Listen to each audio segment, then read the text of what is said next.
আসসালামু আলাইকুম সবাইকে, আমি জান্নাতুল তাবাসসুম। আজকে আমরা ষষ্ঠ অধ্যায়ের বেসিক কনসেপ্ট নিয়ে চলে আসলাম।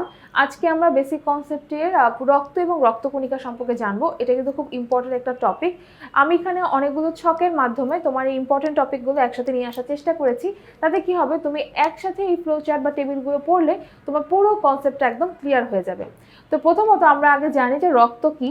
রক্ত হচ্ছে অস্বচ্ছ বা মৃদু ক্ষারীয় লবণাক্ত তরল যোজক টিস্যু। এটা দেখা যায় এই রক্তের মাধ্যমে কিন্তু আমাদের দেহে অক্সিজেন, খাদ্য, তারপর এনজাইম, হরমোন এগুলো কিন্তু পরিবহন হয়। রক্ত ছাড়া কিন্তু কোনো মানুষই বেঁচে থাকতে পারবে না। এই রক্তকে দুই ভাগে ভাগ করা যায়। একটাকে বলা হচ্ছে কি রক্তরস বা প্লাজমা, আরেকটাকে বলা হচ্ছে রক্তকণিকা। তো রক্তরস বা প্লাজমা কি, যখন রক্তের যে হলুদাভ অংশটা থাকে সেটাকে রক্তরস বলা হয়। আর রক্তকণিকা এই রক্তরসের উপরে ভাসমান কিছু কোষ, এগুলোকে রক্তকণিকা বলা হচ্ছে। রক্তরসের পরিমাণ কিন্তু 55%, তাহলে বাকি 45% কি হবে, রক্তকণিকা হবে। এখন ফার্স্টে আমরা রক্তরস সম্পর্কে জানবো, রক্তরসের উপাদানগুলো সম্পর্কে জানবো। রক্তরসের উপাদান যদি আমরা দেখি, যে রক্তরস কিন্তু তরল পদার্থ, তার মানে এখানে কি কোনটার পরিমাণ বেশি থাকবে, অবশ্যই পানির পরিমাণটা এখানে বেশি থাকবে। তাহলে এখানে পানি কত পার্সেন্ট, 91 থেকে 92%, অর্থাৎ 91 থেকে 92% পরিমাণই পানি থাকে, অর্থাৎ এটা পুরোটাই কিন্তু তরল পদার্থ। আর কঠিন পদার্থের পরিমাণ হচ্ছে 8 থেকে 9%। কত পার্সেন্ট, 8 থেকে 9%। এখন পানির মধ্যে তো আর ভাগ করার কিছু নাই, কিন্তু কঠিন পদার্থের মধ্যে ভাগ করার কিছু অংশ আছে। কঠিন পদার্থকে দুই ভাগে ভাগ করা যায়, একটাকে বলা হচ্ছে অজৈব উপাদান, আরেকটাকে বলা হচ্ছে জৈব উপাদান। অজৈব আর জৈবের মধ্যে পার্থক্য কি? অজৈব উপাদান মূলত যে মিনারেলসগুলো আমরা চিনি সেগুলোকে অজৈব উপাদান বলা হয়। আর জৈব উপাদান যেগুলো তোমার পুষ্টি উপাদানগুলো থেকে আসছে, বা যেগুলো কার্বন হাইড্রোজেন দিয়ে তৈরি অণুগুলোকে বলা হচ্ছে কিন্তু জৈব উপাদান। আচ্ছা, অজৈব উপাদানের পরিমাণ 0.9%। কত পার্সেন্ট, 0.9%, মানে খুব সামান্য পরিমাণের অজৈব উপাদান এখানে পাওয়া যায়। আর 7 থেকে 9% পাওয়া যায় জৈব উপাদান। তো অজৈব উপাদানের মধ্যে কি কি আছে, সোডিয়াম ক্লোরাইড আছে, বা যেটাকে আমরা লবণ নামে চিনি, পটাশিয়াম আছে, ক্যালসিয়াম আছে, ম্যাগনেসিয়াম, ফসফরাস, লৌহ। তার মানে এই সকল যে মিনারেলসগুলো আছে, পটাশিয়াম, ফসফরাস, লৌহ বা আয়রন, তারপরে এই যে ম্যাগনেসিয়াম, সোডিয়াম ক্লোরাইড, এই সব কিছুই কিন্তু তোমার অজৈব উপাদানের মধ্যে পড়বে। আর জৈব উপাদানের মধ্যে কি কি পড়ছে, জৈব উপাদানের লিস্ট অনেক বড়। জৈব উপাদানের মধ্যে উপাদানগুলোকে কয়েকটা ভাগে ভাগ করা হয়েছে। প্রথমত কি প্লাজমা প্রোটিন, মানে এই প্রোটিনগুলো প্লাজমাতেই পাওয়া যায়, অর্থাৎ রক্তরসেই এই প্রোটিনগুলোকে পাওয়া যায়। এগুলো গিয়ে অ্যালবুমিন, গ্লোবিউলিন, প্রোথ্রম্বিন, ফাইব্রিনোজেন, এগুলো গিয়ে প্লাজমা প্রোটিন, যেগুলো শুধুমাত্র রক্তরসে পাওয়া যায়, রক্তকণিকাতে কিন্তু পাওয়া যাবে না। আচ্ছা, কিছু পদার্থ আছে যেগুলোকে বলা হয় নাইট্রোজেন ঘটিত রেচন পদার্থ বা বর্জ্য পদার্থ। এই রেচন পদার্থগুলোও কিন্তু রক্তরসে বিদ্যমান থাকে। কি কি, যেমন কি urea, uric acid, creatinine, xanthine, ammonia. ঠিক আছে। তো আমরা যখন প্রোটিন জাতীয় কোনো খাবার খাই, মানে আমরা মাছ, মাংস, ডিম, দুধ খাই, তখন সেখান থেকে এই নাইট্রোজেন ঘটিত বর্জ্য পদার্থ তৈরি হয়, যেমন ইউরিয়া, ইউরিক অ্যাসিড, অ্যামোনিয়া, তারপরে জ্যান্থিন, তারপরে কিউটিন, এই সব কিছু উৎপন্ন হয়। এবং এগুলো কিন্তু পরবর্তীতে যখন কিডনিতে যাবে বা বৃক্কে যাবে, তখন এই রক্তগুলো ছাঁকনের মাধ্যমে বর্জ্য পদার্থগুলো মূত্রের মাধ্যমে বাইরে বের হয়ে যাবে। আর বাকিটা যেটা আমাদের শরীরের জন্য প্রয়োজন, যেমন বিভিন্ন মিনারেলস প্রয়োজন, পানির প্রয়োজন, সেগুলো আবার রক্তে চলে আসবে। অন্যান্য কিছু পদার্থ পরিবহন করে, যেমন গ্লুকোজ, লিপিড বা ফ্যাট, এই জাতীয় উপাদানকে বোঝানো হচ্ছে। হরমোন, এনজাইম, কিছু রঞ্জক পদার্থ, এই সকল কিছু কিন্তু রক্তরস পরিবহন করে। তার মানে রক্তরসের মধ্যে কিন্তু এই উপাদানগুলো রয়েছে। আশা করি উপাদানগুলো পড়লে তোমরা অনেকটা ক্লিয়ার হবা। এরপরে আসো রক্তকণিকা। রক্তকণিকা বা রক্তকোষ একই জিনিস। তো রক্তকণিকাকে কয় ভাগে ভাগ করা যায়, আমরা জানি আমাদের রক্তকণিকা আছে তিন ভাগে ভাগ করা হয়। লোহিত রক্তকণিকা, রেড ব্লাড সেল, শ্বেত রক্তকণিকা, হোয়াইট ব্লাড সেল, আর অনুচক্রিকা বা প্ল্যাটিলেট। এখন লোহিত রক্তকণিকার কোনো প্রকারভেদ নাই, অনুচক্রিকার ক্ষেত্রেও কিন্তু কোনো প্রকারভেদ নাই, আছে কার, শ্বেত রক্তকণিকার ক্ষেত্রে। শ্বেত রক্তকণিকাকে দুই ভাগে ভাগ করা যায়। একটাকে বলা হচ্ছে গ্রানুলোসাইট বা দানাযুক্ত। তোমরা মাথায় রাখবা সবসময়, যার নামে গ্রানা আছে, তার মানে কি তার মধ্যে দানা দানা আছে, বা সেটা খসখসে হবে, মনে রাখবো এভাবে। আর অ্যাগ্রানুলোসাইট মানে কি, তার মানে তার মধ্যে দানা নাই, মানে দানাবিহীন। এই শ্বেত রক্তকণিকা কি দানাবিহীন হবে, অ্যাগ্রানুলোসাইট। আচ্ছা, এখন আসি এদের প্রকারভেদ সম্পর্কে। গ্রানুলোসাইট বা দানাযুক্ত যে শ্বেত রক্তকণিকা আছে সেটাকে দুই ভাগে ভাগ করা যায়। একটাকে বলা হচ্ছে কি ইউসিনোফিল, আরেকটাকে বলা হচ্ছে কি নিউট্রোফিল, আরেকটা হচ্ছে বেসোফিল। কি বললাম? Eosinophil, neutrophil, basophil. মনে রাখবা কিভাবে? যার নামে শেষে ফিল থাকবে, এই যে ফিল আছে তার মানে সেটা হচ্ছে দানা দিয়ে পূর্ণ, এই জন্য সেটা ফিল বা ভরা আছে। তো যার নামে শেষে ফিল থাকবে তারা হচ্ছে দানাযুক্ত শ্বেত রক্তকণিকার অন্তর্ভুক্ত বা গ্র্যানুলোসাইট শ্বেত রক্তকণিকার মধ্যে পড়বে। এখন প্রত্যেকটার কাজ আলাদা করে দেওয়া আছে। কিরকম? ইওসিনোফিলের কাজ হচ্ছে হিস্টামিন নামের পদার্থ নিঃসৃত করে এবং দেহে হচ্ছে অ্যালার্জি প্রতিরোধ করে। তাহলে আমরা যে খাবার খাই, অনেকে বলে না আমার কোনো খাবারে অ্যালার্জি নাই বা কোনো কিছুতে অ্যালার্জি নাই, কেন তার কোনো অ্যালার্জি নাই? কারণ এই ইওসিনোফিল হিস্টামিন নামক পদার্থ নিঃসৃত করে সে কী করে অ্যালার্জিটা প্রতিরোধ করতে পারে। এরপরে হচ্ছে কি নিউট্রোফিল। নিউট্রোফিলের কাজ কি? ফ্যাগোসাইটোসিস প্রক্রিয়ায় জীবাণু ভক্ষণ করা। ফ্যাগোসাইটোসিস প্রক্রিয়াটা কি? যখন কোনো একটা জীবাণু এসে আসবে, আক্রমণ করবে, তখন ওই জীবাণুর মতো আকার ধারণ করে সেটাকে ভক্ষণ করবে। এটা কি বলা হচ্ছে ফ্যাগোসাইটোসিস প্রক্রিয়া। বেসোফিল কি? হেপারিন নিঃসৃত করে রক্তকে রক্তবাহিকার ভিতরে জমাট বাঁধতে বাধা দেয়। আমরা সকলেই জানি আমাদের হাত পা কোথাও কেটে গেলে সেটা কিন্তু রক্ত জমাট বাঁধে, কিন্তু তোমাদের মনে কি প্রশ্ন আসে যে আমাদের দেহের ভিতরে যে রক্ত সঞ্চালন হচ্ছে এই রক্তটা কেন কখনো জমাট বাঁধে না? কারণ রক্ত জমাট যদি বেঁধে যায় সে মানুষটা কিন্তু বাঁচতে পারবে না। রক্ত জমাট বাঁধলে কি হবে? সেই জায়গা থেকে রক্ত চলাচলই করতে পারবে না।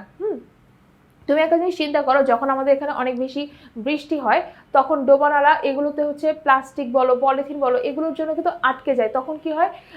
তখন ওই পানিটা কিন্তু রাস্তায় চলে আসে, উপচে পড়ে, ড্রেন থেকে বাইরে চলে আসে। কেন চলে আসে? কারণ সেখানে রাস্তাটা আটকে গেছে, যেখানে পানি চলাচল করার কথা সেই রাস্তাটা বন্ধ।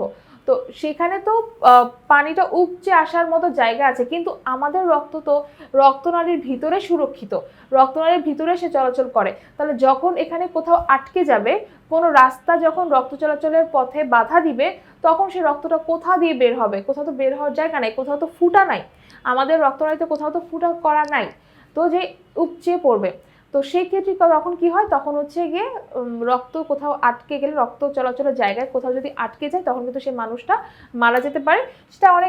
সেটা অনেক রোগ বালাই কথাবার্তা চলে আসবে যদি আমি বলি।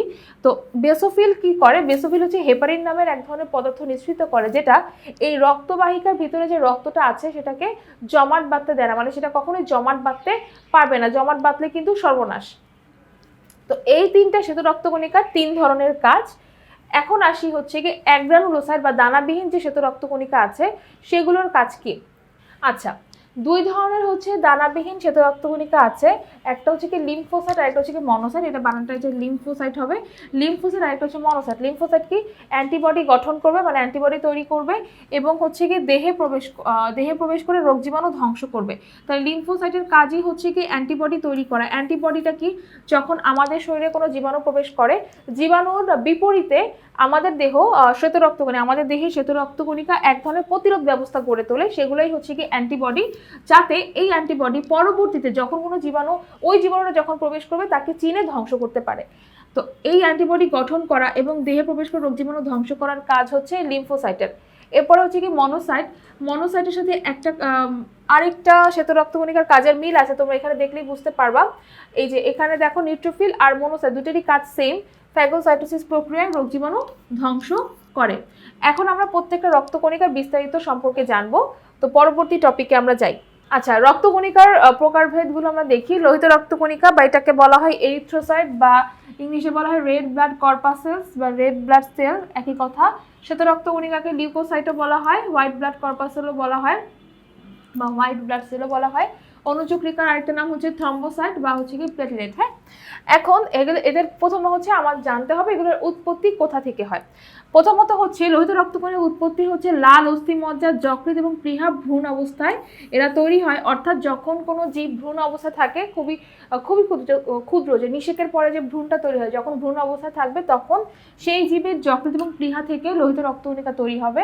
আর তাছাড়া সারা জীবনই লাল অস্থিমজ্জা থেকে তোমার লোহিত রক্তকণিকা তৈরি হবে। শ্বেত রক্তকণিকা অস্থিমজ্জা থেকে তৈরি হয়, আর অনুচক্রিকা অস্থিমজ্জা এবং প্লীহা থেকে তৈরি হয়।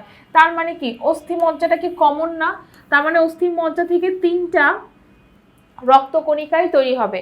তো অস্থিমজ্জা থেকে যেহেতু তিনটা রক্তকণিকাই তৈরি হবে, এই লোহিত রক্তকণিকার নামে লোহিত আছে মানে লাল আছে, তার মানে এটা তৈরি হবে লাল অস্থিমজ্জা থেকে। এইভাবে আমরা পড়াটা মনে রাখবো। তাহলে তোমরা একটা জিনিস চিন্তা করো, যদি কারোর অস্থি মজ্জায় ক্যান্সার হয় বা কোনো সমস্যা হয়, তাহলে কিন্তু কি হয়ে যাচ্ছে, রক্তকণিকা ঠিকমতো তৈরিই হতে পারবে না, তার শরীরে হচ্ছে রক্তকণিকার একটা ইমব্যালেন্স তৈরি হবে। এখন আসি আকৃতিতে, যে এই তিনটার কার কি আকার। লোহিত রক্তকণিকা দ্বি অবতল বৃত্তের মতো। দ্বি অবতল বৃত্ত মানে হচ্ছে, আমি যদি হাতটাকে এরকম করি, এই উঁচু অংশটাকে বলা হচ্ছে, এই উঁচু অংশটাকে বলা হবে উত্তল, আর গর্ত অংশটাকে বলা হচ্ছে কি অবতল। গর্ত অংশটাকে বলবো অবতল, আর উঁচু অংশটাকে বলবো হচ্ছে কি উত্তল। তাহলে এই দ্বি অবতল মানে দুই পাশে কি থাকবে, দুই পাশে একটু গর্তের মতো থাকবে অনেকটা। আমি যদি বলি, তোমরা যদি অ্যালপেনলিবে চকলেটটা খাও, দেখবা যে তার মাঝখানে একটু গর্ত টাইপ থাকে, হ্যাঁ, তো ওই জিনিসটাই হচ্ছে দুই পাশে থাকবে, দুই পাশে একটু গর্তের দিকে গর্তের মতো থাকবে, দেবে থাকবে। এটা হচ্ছে দ্বি অবতল বৃত্তের মতো দেখা যাবে এই আকৃতিটা। আর শ্বেত রক্তকণিকা হচ্ছে কি বড় হয় এবং এর অনিয়মিত আকার। অনিয়মিত মানে হচ্ছে এক একটা জীবাণু এক এক রকম, এক একটা ভাইরাস বা এক একটা ব্যাকটেরিয়া এক এক রকম, তো তার যে ব্যাকটেরিয়া ঢুকবে বা যে ভাইরাসটা ঢুকবে তার অনুযায়ী, তার দেহের আকার অনুযায়ী কিন্তু শ্বেত রক্তকণিকা তার আকারটা চেঞ্জ করে, এই জন্য তাদের আকারটা অনিয়মিত হয়। আর অণুচক্রিকা দেখতে গোলাকার হবে, কখনো ডিম্বাকারও হতে পারে বা রড আকারও হতে পারে। নিউক্লিয়াস কার থাকে, শুধুমাত্র শ্বেত রক্তকণিকার নিউক্লিয়াস থাকে, আর কারোর নিউক্লিয়াস থাকবে না। গড়ায়ু বলতে হচ্ছে কতদিন পরে সেই রক্তকণিকাটা মারা যাবে। 4 মাস মানে হচ্ছে 1 মাসে 30 দিন, অর্থাৎ 120 দিন পরে লোহিত রক্তকণিকা মারা যাবে। অর্থাৎ আমাদের দেহে কিন্তু প্রতি মুহূর্তে, প্রতি সেকেন্ডে কিন্তু লোহিত রক্তকণিকা তৈরি হয়। তো যেগুলো এখন তৈরি হচ্ছে সেটা 4 মাস পরে মারা যাবে। মারা যাওয়ার পরে কি হবে, সে 4 মাস পরে ধ্বংস হয়ে যাওয়ার পরে সেখান থেকে আবার নতুন করে লোহিত রক্তকণিকা তৈরি হতে থাকবে। এটা একটা প্রসেস, ঠিক আছে। কিন্তু তোমার মনে হতে পারে যে এখন যেগুলো তৈরি হচ্ছে, মানে আমার মনে হয় এখনই রক্ত শূন্যতা দেখা যাবে, ব্যাপারটা কিন্তু সেটা না। তোমার কিন্তু প্রতি সেকেন্ডেই রক্ত তৈরি হচ্ছে বা লোহিত রক্তকণিকা তৈরি হচ্ছে। সেটা তোমার যেটা এখন তৈরি হচ্ছে সেখান থেকে 4 মাস পরে সেটার আয়ুটা শেষ হয়ে যায়। শ্বেত রক্তকণিকার হচ্ছে গড় আয়ু 1 থেকে 15 দিন, আর অণুচক্রিকার হচ্ছে 5 থেকে 10 দিন, খুবই কম। হিমোগ্লোবিন কার আছে? হিমোগ্লোবিন হচ্ছে এক ধরনের রঞ্জক পদার্থ যেটার জন্য রক্তের রং লাল হয়। তো আমাদের রক্তের রং লাল কেন? কারণ লোহিত রক্তকণিকাতে নামেই আছে লোহিত, এখানে হিমোগ্লোবিন নামের লাল রঙের রঞ্জক পদার্থ আছে দেখে এটার রং লাল হবে। আর কার হিমোগ্লোবিন নাই? অবশ্যই বাকি কারোরই হিমোগ্লোবিন থাকবে না। পরিমাণটা আমাদের জানতে হবে, 50 লাখ পার মিলিমিটার কিউব। পার মিলিমিটার কিউব মানে হচ্ছে, এটা বোঝানো হচ্ছে 1 ঘন মিলিমিটার।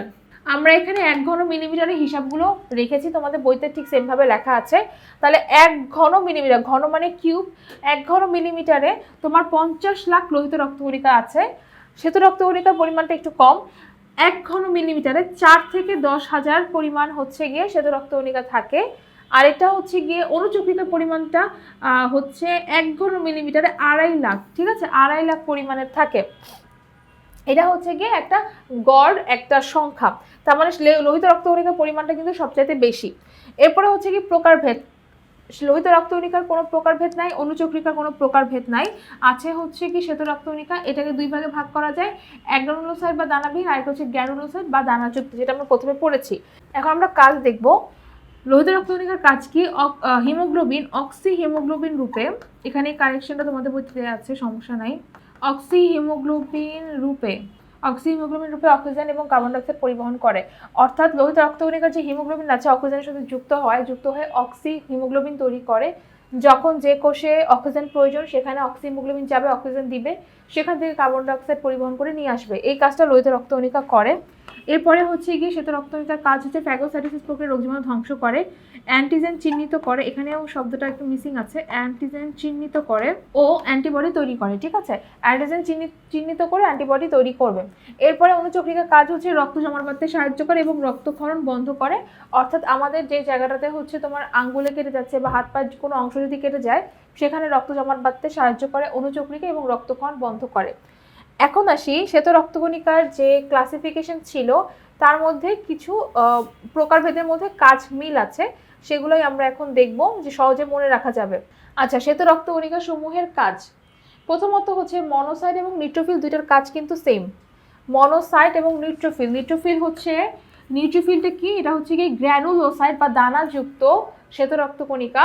আরেকটা হচ্ছে কি মনোসাইট কি অদানাদার, অর্থাৎ হচ্ছে দানাবিহীন শ্বেত রক্তকণিকা। তো এই দুটার কাজ সেম, সেটা হচ্ছে ফ্যাগোসাইটোসিস প্রক্রিয়ায় রোগ জীবাণুকে ধ্বংস করা। এরপর আছে কি লিম্ফোসাইট। লিম্ফোসাইট বা শ্বেত রক্তকণিকার একটা নাম কি লিউকোসাইট। তো দুইটার নামের মিল আছে। লিম্ফোসাইটের কাজ হচ্ছে অ্যান্টিবডি তৈরি করা এবং এই অ্যান্টিবডি দ্বারা বিভিন্ন রোগ জীবাণু ধ্বংস করে। অ্যান্টিবডি কি, যখন কোনো একটা জীবাণু আমাদের শরীরে প্রবেশ করে, সেটা ভাইরাস হোক বা ব্যাকটেরিয়া হোক, তখন ওই সময় আমরা আক্রান্ত হলেও পরবর্তীতে যখন ওই জীবাণু প্রবেশ করবে, ওই জীবাণুটাকে চিনার জন্য এক ধরনের গার্ড থাকে আমাদের বডিতে, সেটার নাম হচ্ছে অ্যান্টিবডি, এবং অ্যান্টিবডি ওই জীবাণুটাকে চিনে জীবাণুটাকে ধ্বংস করে দিতে পারে। এই কাজটা লিম্ফোসাইট করে। এরপর হচ্ছে কি বেসোফিল এবং ইউসিনোফিল, এই দুটোই হচ্ছে কি তোমার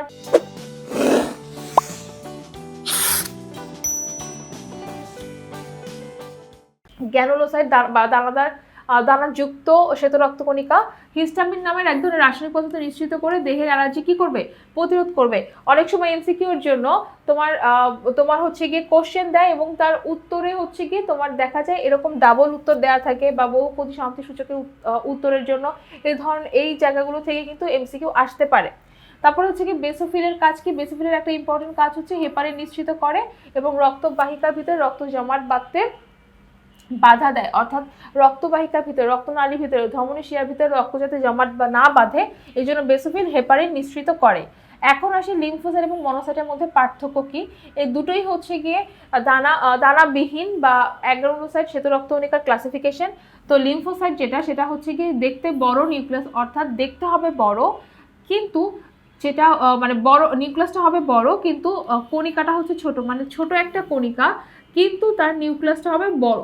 ঠিক আছে, এটা হচ্ছে লিম্ফোসাইট। আর মনোসাইট হচ্ছে কণিকাটা হবে বড় কিন্তু ছোট ডিম্বাকার এবং বৃক্কাকার নিউক্লিয়াস পাওয়া যাবে মনোসাইটের মধ্যে। তাহলে দুইটার মধ্যে পার্থক্য হচ্ছে একটা নিউক্লিয়াস বড়, যেটা লিম্ফোসাইট তার নিউক্লিয়াসটা বড়, তাহলে উল্টাটা হচ্ছে মনোসাইট, তার নিউক্লিয়াসটা হচ্ছে ছোট। আর ছোট কণিকা লিম্ফোসাইট আর মনোসাইট হচ্ছে বড় কণিকা। দুটার মধ্যে পার্থক্য কি কাজের, অ্যান্টিবডি গঠন করে এবং অ্যান্টিবডি দ্বারা বিভিন্ন জীবাণু ধ্বংস করে লিম্ফোসাইট, আর মনোসাইট হচ্ছে ফ্যাগোসাইটোসিস প্রক্রিয়ায় রোগ জীবাণুকে ধ্বংস করে। এখন আসি রক্তের কাজ। এই রক্তের কাজ কিন্তু তোমাদের পরীক্ষায় আসে প্রায় সময়। তো রক্তের কাজ বলার আগে আমি তোমাদেরকে বলি খুব সহজে রক্তের কাজটা মনে রাখার উপায় কি। সহজে রক্তের কাজটা মনে রাখার উপায় হচ্ছে, আমরা জানি রক্তকে দুই ভাগে ভাগ করা যায়, রক্তরস এবং রক্তকণিকা। রক্তরসের একটা কাজ আছে, রক্তরসের কাজটা কিন্তু রক্তের কাজের মধ্যেই পড়বে। রক্তকণিকা হচ্ছে 3 ধরনের, তো 3 ধরনের রক্তকণিকার 3 ধরনের কাজ, সেখান থেকে আমরা হচ্ছে 3টা কাজ পাবো। তার মানে আমরা আলটিমেটলি 4টা কাজ কিন্তু এই রক্তরস এবং রক্তকণিকা থেকে পেয়ে যাচ্ছি। এরপর আরও এক্সট্রা কিছু কাজ আছে যে কাজগুলো সরাসরি বইতে বলা নাই, মানে রক্তকণিকা বা রক্তরসের কাজের ক্ষেত্রে বলা নাই, সেগুলোও কিন্তু এখানে ইনক্লুড করা আছে। তার মানে তোমাদের যদি এটা মনে নাও থাকে, তোমরা কি করবা, রক্তরস এবং রক্তকণিকার কাজগুলো কিন্তু রক্তের কাজের মধ্যে দিয়ে দিতে পারো। আর হচ্ছে যখন তোমরা রক্তের কাজ লিখবা অবশ্যই সাব পয়েন্ট করে লিখবা, অর্থাৎ এরকম পয়েন্ট আকারে লিখে দেন হচ্ছে সেটাকে ব্যাখ্যা করবা। এখন আসি রক্তের কাজ। প্রথমত আমি বলেছিলাম যে লোহিত রক্তকণিকার কাজ, শ্বেত রক্তকণিকার কাজ, রক্তরসের কাজ, সবগুলো কাজ আমরা এখানে ইনক্লুড করব। তো এই দুইটা কাজ হচ্ছে গিয়ে ধরো, প্রথম কাজটা হচ্ছে কি, ধরো লোহিত রক্তকণিকার কাজ। কি কাজ? অক্সিজেন পরিবহন করা।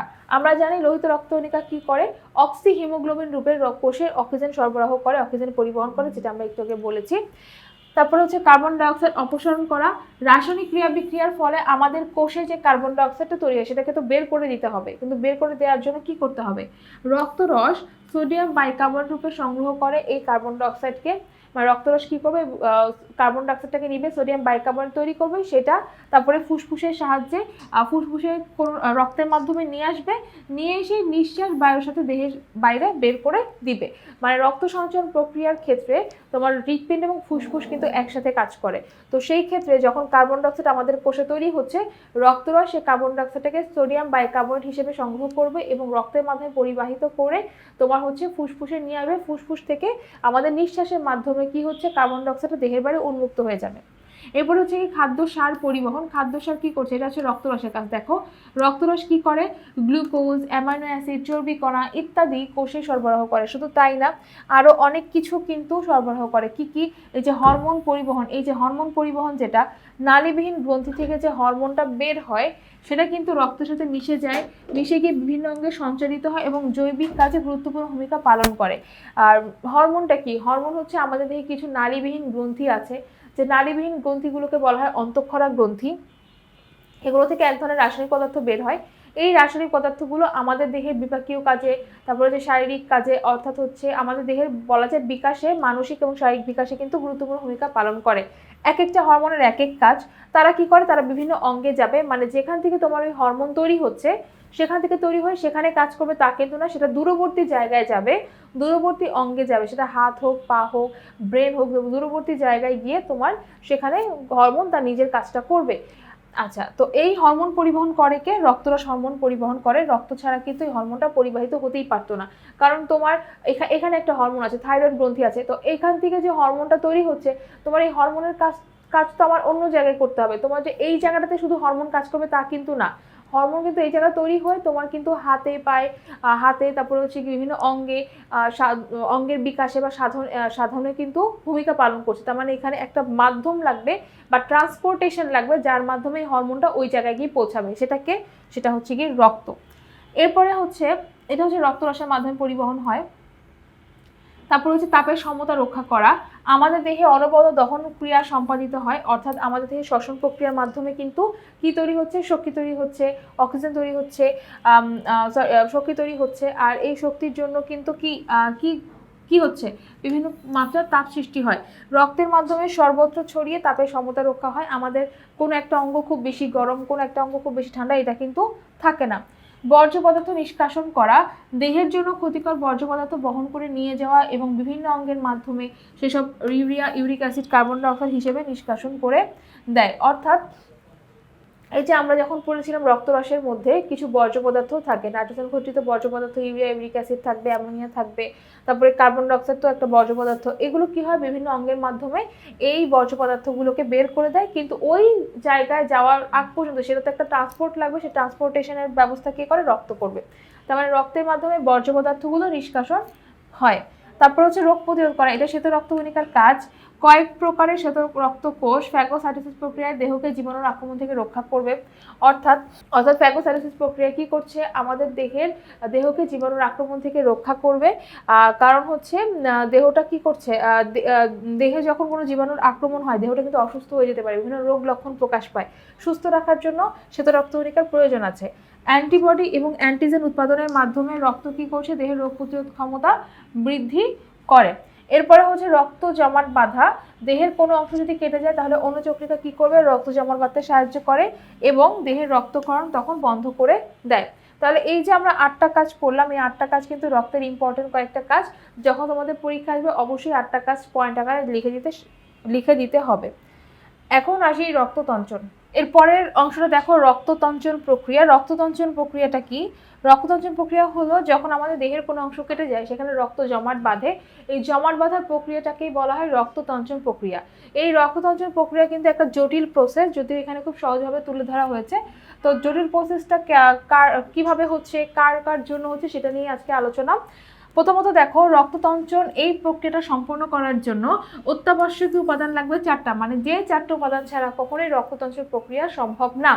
কি, আমরা শর্ট করে একটা ছন্দ দিয়ে মনে রাখবো, ফুল পরে টুপ করে। অর্থাৎ ফুল পরে টুপ করে কিভাবে আমরা মনে রাখতে পারি, ফুলের ফ দিয়ে মনে রাখবো ফাইব্রিনোজেন, পরে দিয়ে হচ্ছে প্রোথ্রম্বিন, টুপ দিয়ে হচ্ছে কি থ্রম্বোপ্লাস্টিন, আর ক দিয়ে হচ্ছে কি ক্যালসিয়াম আয়ন। অর্থাৎ এই যে 4টা উপাদান আছে, ফাইব্রিনোজেন, প্রোথ্রম্বিন, থ্রম্বোপ্লাস্টিন আর ক্যালসিয়াম আয়ন, এই 4টা উপাদানের কোনো একটা উপাদান যদি অনুপস্থিত থাকে তাহলে তার রক্ততঞ্চন প্রক্রিয়া সম্পন্ন হবে না, অর্থাৎ তার রক্ত জমাট বাঁধবে না।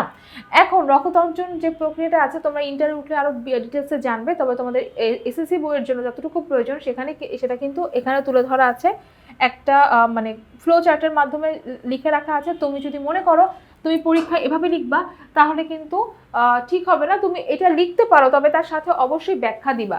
তুমি এভাবে লেখার পর অবশ্যই ব্যাখ্যা দিয়ে দিলে কিন্তু তুমি একটা খুব ভালো মার্কস পাবে, অথবা তুমি ব্যাখ্যাটা দিলে, তুমি এটা দিলে না, তাতেও কিন্তু কোনো সমস্যা নাই। এটা দেওয়ার কারণ হচ্ছে তোমাদের যাতে পড়াটা খুব ইজিলি মনে থাকে। আচ্ছা, রক্ততঞ্চন প্রক্রিয়ার পর্যায়ক্রমিক যে ধাপ সেটা আমরা আগে শুরু করি। মনে করো যে আমার হাতে কোনো একটা অংশ কেটে গেল, বা আমাদের হাতে কোনো একটা অংশ কেটে গেলে কি হয়, সেখান থেকে রক্ত বের হতে শুরু করে। যখন রক্ত বের হওয়ার সময় বাতাসের অক্সিজেনের সংস্পর্শে আসলে আমাদের ত্বকের ওই অংশটা, আঘাতপ্রাপ্ত স্থানটা যখন বাতাসের সংস্পর্শে আসবে তখন কি হবে, সেখান থেকে যে থ্রোম্বোসাইট বা অণুচক্রিকা বের হবে সেটা সক্রিয় হবে। আমাদের শরীরের মধ্যে যে অণুচক্রিকা আছে সেটা কিন্তু কি করে, রক্ত জমাট বাঁধতে সাহায্য করে, কিন্তু যখন সে রক্তের মধ্যে থাকে তখন কি সে রক্ত জমাট বাঁধায়? সে কখনোই রক্ত জমাট বাঁধায় না, কারণ সে নিষ্ক্রিয় থাকে। যখনই হাত পায়ের কোনো অংশ কেটে যাবে, বাতাসের সংস্পর্শে আসবে, তখন কিন্তু অণুচক্রিকাগুলো অ্যাক্টিভ হয়ে যাবে, সক্রিয় হয়ে যাবে। কি হচ্ছে, ক্ষতিগ্রস্ত এবং আঘাতপ্রাপ্ত রক্তবাহিকা বা টিস্যু থেকে যে অণুচক্রিকা বা থ্রোম্বোসাইট মুক্ত হবে বা বাইরে বের হয়ে আসবে। তারপরে এই যে থ্রোম্বোসাইট আছে, সেই থ্রোম্বোসাইটটা কি করছে? থ্রোম্বোসাইট বলতে হচ্ছে অণুচক্রিকাকে বোঝাচ্ছে। অণুচক্রিকা বাতাসের সংস্পর্শে আসার পরে এক ধরনের রাসায়নিক পদার্থ তৈরি করে, যার নাম হচ্ছে কি থ্রোম্বোপ্লাস্টিন। কি নাম এটার? নাম হচ্ছে কি থ্রোম্বোপ্লাস্টিন। এই থ্রোম্বোপ্লাস্টিনের কাজ হচ্ছে, প্রথম কাজই হচ্ছে হেপারিনকে অকেজো করে দেওয়া। এখন হেপারিন কি? হেপারিন হচ্ছে বেসোফিল থেকে নিঃসৃত একটা পদার্থ, যেটা রক্ত জমাট বাঁধায়। তার মানে রক্ত জমাট বাঁধতে বাধা দেয়, রক্ত জমাট বাঁধতে বাধা দেয়। তার মানে কি, যদি হেপারিন সক্রিয় থাকে, তাহলে কিন্তু তার শরীরে রক্ত জমাট বাঁধতে পারবে না। এই জন্য ফার্স্ট কাজই হচ্ছে, যেটা তোমার রক্ত জমাট বাঁধায় প্রতিবন্ধকতা সৃষ্টি করছে, যেটা তোমার রক্ত জমাট বাঁধায় বাধা দিচ্ছে, সেটাকে আগে অকেজো করে দেওয়া। তার মানে আমরা ফার্স্টে হচ্ছে হেপারিনকে অকেজো করে দিব, তাহলেই কি হবে, রক্ত জমাট বাঁধা যাবে। তাহলে থ্রোম্বোসাইট বা অণুচক্রিকা কি হবে, বাতাসের সংস্পর্শে আসবে, আসার পরে থ্রোম্বোপ্লাস্টিন নামের এক ধরনের পদার্থ তৈরি করবে। সেটা কি করবে, হেপারিনকে অকেজো করে দিবে, যাতে হেপারিন কাজ করতে না পারে। হেপারিন কাজ করতে না পারলে সেখানে সেই জায়গাটা রক্ত জমাট বাঁধতে পারবে। এরপরে এখানে যে থ্রোম্বোপ্লাস্টিনটা তৈরি হচ্ছে, থ্রোম্বোপ্লাস্টিনটা কি করে, আমাদের রক্তরসের যে একটা প্রোটিন আছে প্রোথ্রম্বিন, আমরা কিন্তু রক্তরসের যে প্লাজমা প্রোটিনগুলো আছে সেখানে কিন্তু আমরা পড়েছিলাম অ্যালবুমিন, গ্লোবিউলিন, তারপর হচ্ছে কি প্রোথ্রম্বিন, এটা কিন্তু তোমার রক্তরসের প্লাজমার প্রোটিন। তো এই থ্রোম্বোপ্লাস্টিন যখন প্রোথ্রম্বিনের সংস্পর্শে আসে, তখন কিছু রক্ততঞ্চন ফ্যাক্টর থাকে। আমাদের বডিতে রক্ততঞ্চনের ফ্যাক্টর হচ্ছে 13টা। রক্ততঞ্চন ফ্যাক্টর মানে হচ্ছে যে ফ্যাক্টরগুলো থাকার জন্য রক্ত জমাট বাঁধতে পারে, সেগুলোই রক্ততঞ্চন ফ্যাক্টর। থ্রোম্বোপ্লাস্টিন এবং প্রোথ্রম্বিন এরা কি করে, রক্ততঞ্চন ফ্যাক্টরের উপস্থিতিতে থ্রোম্বিন নামের পদার্থ বা থ্রোম্বিন নামের একটা পদার্থ তৈরি করছে। ঠিক আছে, তৈরি করার পরে এই যে থ্রোম্বিন যেটা তৈরি হচ্ছে, সেটা রক্তরসের আরেকটা প্রোটিন আছে। রক্তরসের আরেকটা প্রোটিনের নাম কি, ফাইব্রিনোজেন। রক্তরসের আরেকটা প্রোটিনের নাম কি, ফাইব্রিনোজেন। এই ফাইব্রিনোজেনকে কি করে, এই ফাইব্রিনোজেনকে হচ্ছে ফাইব্রিন মনোমারে তৈরি করে, অর্থাৎ ফাইব্রিন জালে তৈরি করতে থাকবে। অর্থাৎ এই যে থ্রোম্বিন, সেটা রক্তরসের আরেকটা প্রোটিন ফাইব্রিনোজেনকে হচ্ছে আস্তে আস্তে সক্রিয় করে ফাইব্রিন মনোমার তৈরি করে। এই যে ফাইব্রিন মনোমার তৈরি করছে, মনোমার মানে একটা একটা সুতার মতো অংশ। তো যখন অনেকগুলো এরকম সুতার মতো অংশ গঠন করবে, সেটা ফাইব্রিন পলিমার তৈরি হবে। ফাইব্রিন পলিমারগুলো তো কি হবে, একসাথে ফাইব্রিন জালকে রূপ নেবে, অর্থাৎ জালের মতো গঠন তৈরি করবে। তো জালের মতো যদি গঠন তৈরি করে, সেখানে কি হয়, রক্তগুলো আর বের হতে পারে না তার মধ্য দিয়ে, রক্তগুলো কি হয়, জালের মধ্যে আটকা পড়ে যায়। ঠিক আছে, কি হয়, আটকা পড়ে যায়। তাহলে ওই ফাইব্রিন জালকের মধ্যে রক্তের কণিকাগুলো, অর্থাৎ লোহিত রক্তকণিকা, শ্বেত রক্তকণিকা, এগুলো কি হয়, আটকে পড়ে যায়। ফলে আটকে পড়ে গেলে আস্তে আস্তে দেখবা, যেখান থেকে রক্ত বের হতে থাকতো, সেখানে রক্তটা আস্তে আস্তে জমাট বেঁধে যায়, শক্ত হয়ে যায়। এটাই হচ্ছে তখন রক্ত তঞ্চন ঘটিয়ে ফেলে। অর্থাৎ রক্ততঞ্চন প্রক্রিয়াটা কিন্তু খুবই জটিল একটা প্রক্রিয়া, যদিও অনেক সহজভাবে উপস্থাপন করা হয়েছে, কিন্তু এটা অনেক অনেক ঘটনা পার হয়ে তারপরে কিন্তু রক্ততঞ্চন প্রক্রিয়াটা ঘটায়। তো রক্ততঞ্চন প্রক্রিয়াটা তাহলে আমি আরেকবার সংক্ষেপে বলি। প্রথমত হচ্ছে কোনো ক্ষতিগ্রস্ত এবং আঘাতপ্রাপ্ত টিস্যু থেকে কি হবে, থ্রোম্বোসাইট বা অণুচক্রিকা মুক্ত হবে। মুক্ত হওয়ার পরে সেই অণুচক্রিকা বাতাসের সংস্পর্শে আসবে। বাতাসের সংস্পর্শ এসে তারপর থ্রোম্বোপ্লাস্টিন নামের এক ধরনের পদার্থ তৈরি করছে। সেটা কি করে, প্রথম কাজ হচ্ছে হেপারিনকে অকেজো করা, যাতে রক্ত জমাট বাঁধতে পারে। এরপরে সে থ্রোম্বোপ্লাস্টিন কি করে, প্রোথ্রম্বিনকে রক্ততঞ্চন ফ্যাক্টরের সহায়তায় থ্রোম্বিনে পরিণত করে। প্রোথ্রম্বিন কিন্তু প্লাজমা প্রোটিন এবং এটা কিন্তু নিষ্ক্রিয়, এটাকে সক্রিয় থ্রোম্বিনে পরিণত করার পরে এই থ্রোম্বিন কি করে, রক্তরসের আরেকটা প্রোটিন আছে ফাইব্রিনোজেন, সেটাকে সরু সরু সুতার মতো গঠন তৈরি করে, আকার তৈরি করে, সেটা ফাইব্রিন মনোমার। অনেকগুলো ফাইব্রিন মনোমার, অনেকগুলো ফাইব্রিন সুতা একসাথে যুক্ত হয়ে সেটা ফাইব্রিন জালে পরিণত করে, সে জালে তারপরে তোমার রক্তকণিকাগুলো আটকে যায় আর বাইরে বের হতে পারে না, এর ফলে রক্ত জমাট বাঁধে। তো এই রক্তচঞ্চল প্রক্রিয়াটা ঘটে হচ্ছে প্রায় 4 থেকে 5 মিনিট সময়। যদি আঘাত ছোট হয় 4 থেকে 5 মিনিটের মধ্যে কিন্তু রক্ত জমাট বাঁধতে পারে, যদি আঘাত গুরুতর হয় তখন কিন্তু সময় আরও বেড়ে যায়। তাহলে আজকের ক্লাসে আমরা রক্ত সম্পর্কিত যত তথ্য আছে, রক্ত এবং রক্তকণিকা সম্পর্কিত সব তথ্যগুলো খুব সহজে উপস্থাপন করার চেষ্টা করেছি, যাতে তোমরা ইজিলি ফ্লোচার্ট দেখে বা টেবিল দেখে যাতে তোমার পুরো পড়াটা মাথার মধ্যে গেঁথে যায়। এরপরও তোমরা যেটা করবা, বইয়ের কোনো বিকল্প নাই, অবশ্যই তুমি বইটা পড়বা, বইটা পড়ে তারপরে তুমি পাশে এই তোমার সাপ্লিমেন্টটা রাখবা। তাহলে কি হবে, তুমি যখন পড়বা তার পাশাপাশি এগুলো মানে এই টেবিলগুলো থাকবে, চার্টগুলো থাকবে, তোমার পড়াটা কি হবে, আরও ইজি হবে, তোমার পড়াটা আরও ভালো মতো মনে থাকবে। তাহলে আজকের ক্লাসে আমরা রক্ত সম্পর্কিত সকল পড়া শেষ করে ফেললাম। আশা করি তোমাদের ক্লাসটা অনেক ভালো লেগেছে। সবাইকে অসংখ্য ধন্যবাদ আমাদের সাথে থাকার জন্য। আল্লাহ হাফেজ সবাইকে।